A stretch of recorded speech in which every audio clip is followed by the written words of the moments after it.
Hello students, welcome back to my channel. So आज हम करेंगे +1 का टॉपिक फैक्टर्स अफेक्टिंग फोटोसिंथेसिस। ऐसे कौन से फैक्टर्स हैं जो फोटोसिंथेसिस को इफेक्ट करेंगे। So the factors here light, temperature, water, mineral elements. Light में कौन से हैं? लाइट की इंटेंसिटी, लाइट की quality and duration of lights. So let's start with the first heading, light. So the ultimate source of light for the photosynthesis is solar radiation. जो photosynthesis के लिए light चाहिए, जो सोलर एनर्जी चाहिए, ठीक है, वो कहाँ से मिलेगी? सोलर रेडिएशन से मिलेगी। जैसे मान लीजिए कितने भी परसेंट जो सोलर एनर्जी हमारे अर्थ के ऊपर रीच करती है, उसमें से 2% जो एनर्जी सोलर एनर्जी यूज़ होती है वो कहाँ पर होती है? फोटोसिंथेसिस में। एंड 10% एनर्जी यूज़ होगी उसकी मेटाबॉलिक एक्टिविटीज़ में। कैसे?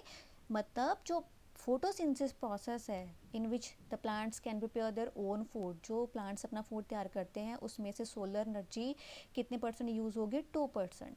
नाउ नेक्स्ट वन है लाइट इंटेंसिटी।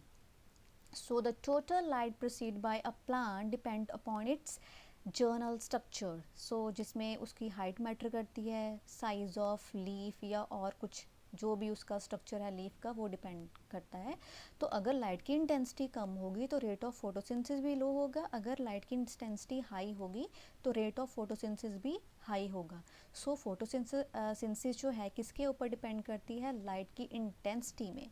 नेक्स्ट वन है लाइट की quality. So the photosynthetic pigments absorb visible part of radiations। जैसे ग्रीन प्लांट्स हैं उसमें जो पिगमेंट्स हैं, कितनी सारी पिगमेंट्स होती हैं, but the most important pigment is chlorophyll. तो क्लोरोफिल जो एब्जॉर्ब करती है वो ब्लू एंड रेड लाइट को एब्जॉर्ब करती है। क्लियर?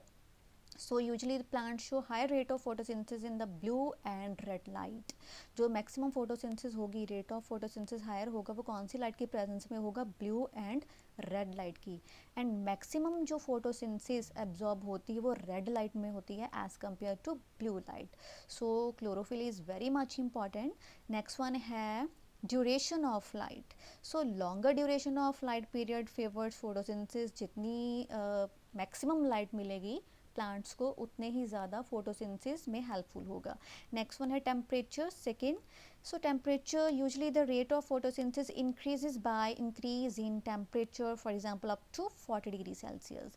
सो जितना भी टेम्परेचर हाई होगा रेट ऑफ फोटोसिंथेसिस हाई होगी, बट उसके लिए टेम्परेचर कितना चाहिए? 40 डिग्री सेल्सियस तक। बट अगर टेम्परेचर जो 40 डिग्री सेल्सियस के अबव हो जाए, ऊपर हो जाए, so there will be a decrease in rate of photosynthesis. अगर 40 डिग्री सेल्सियस से ज़्यादा टेम्परेचर हो जाए तो रेट ऑफ फोटोसिंथेसिस क्या होगी? कम होगी। सो नाउ नेक्स्ट वन है water. We know very well, जैसे हमारी बॉडी को वाटर की बहुत ज़रूरत है, ठीक है, हमारी बॉडी किस पर डिपेंड करती है? वाटर। सो हेयर तो प्लांट्स भी जो होते हैं वो भी किस पर डिपेंड करते हैं? वाटर। तो जो उनमें फोटोसिंथेसिस होगी मैक्सिमम अमाउंट जो उसकी रेट ऑफ फोटोसिंथेसिस है वो किस पर डिपेंड करेगा? वाटर के ऊपर ही डिपेंड करेगा। So water is very important in photosynthesis. So lowering of photosynthesis has been observed if the plants are inadequately supplied with water। अगर प्लांट्स को कम पानी मिले तो ऐसे ऑब्जर्व होता है, क्या ऑब्जर्व किया कि जो रेट ऑफ फोटोसिंथेसिस है वो भी क्या होगी? कम होगी, लो होगी। अगर अच्छा ठीक अमाउंट ऑफ वाटर मिले तो रेट ऑफ फोटोसिंथेसिस गुड होगी। नाउ नेक्स्ट वन है मिनरल एलिमेंट्स। इसके अलावा बहुत सारे एलिमेंट्स हैं जो फोटोसिंथेसिस में भी हेल्प करते हैं। फॉर एग्जांपल मैग्नीशियम हो गया, आयरन हो गया, मैग्नीज हो गया। ये सारे के सारे जो आयरन जो एलिमेंट्स हैं वो किस में हेल्प करेंगे? Photosynthesis. So deficiency of these elements ultimately reduces the photosynthesis. अगर इन एलिमेंट्स की डेफिशिएंसी हो जाए तो फोटोसिंथेसिस रेट भी कम होगा। So these are the main important factors that affect the photosynthesis. You have to learn it. First one है light, temperature, water, mineral elements. Thank you.